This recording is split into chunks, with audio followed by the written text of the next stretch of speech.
The new game, Outlast Trials, takes place in 1959, so it's really in the middle of a Cold War. So we came up with this idea that Murkoff has this huge hangar and create an environment to train the soldiers, which is something that the army did back in the days.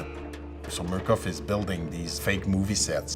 That drives most of the artistic direction visually. For example, these old Western movies, you would see just the facade of the saloon, but nothing on the other side of. So it's kind of the same idea.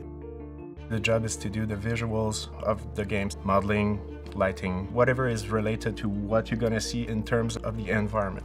The way the game was first pitched to me actually in my hiring interview was, like the scene in Indiana Jones when he's in the ghost town with mannequins and stuff. That's the pitch, and I was immediately hooked, and I was like, oh yeah, I can really see that, the whole simulation aspect and like a rat in a maze. Everything that can serve the fact that we're in the 1950s, we embrace it, such as the dressing codes, the cars. We need to dive into the 50s. We need to think about what was a telephone into this era. The thing that's very different in this new game compared to the old ones is that the notion of trials allows us to create very different environment for each trials. Probably the most important signature visually is the night vision. That means that there has to be a minimum amount of area of darkness in every game. That's the foundation.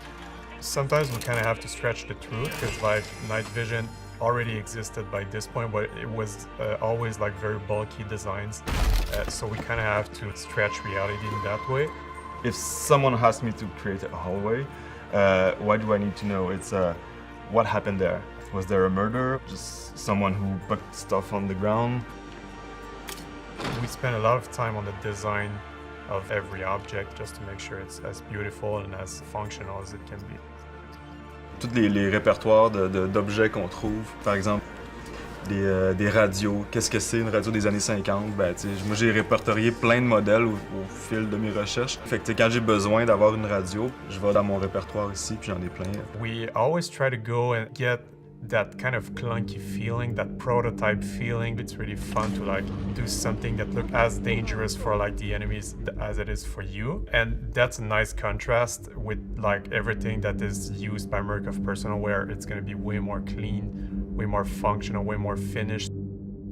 On a nos propres marques fictives qu'on a éparpillées un peu partout. Ici, j'ai le mur de médicaments de la pharmacienne. C'est d'aller chercher des marques qui n'existent pas, par exemple Dr Dallaire, ou j'utilise souvent ma petite marque qui s'appelle Spatelin. J'essaie de mettre les noms de chaque personne de l'équipe sur des props comme JF Duval, mais c'est JF Duval, Petrina.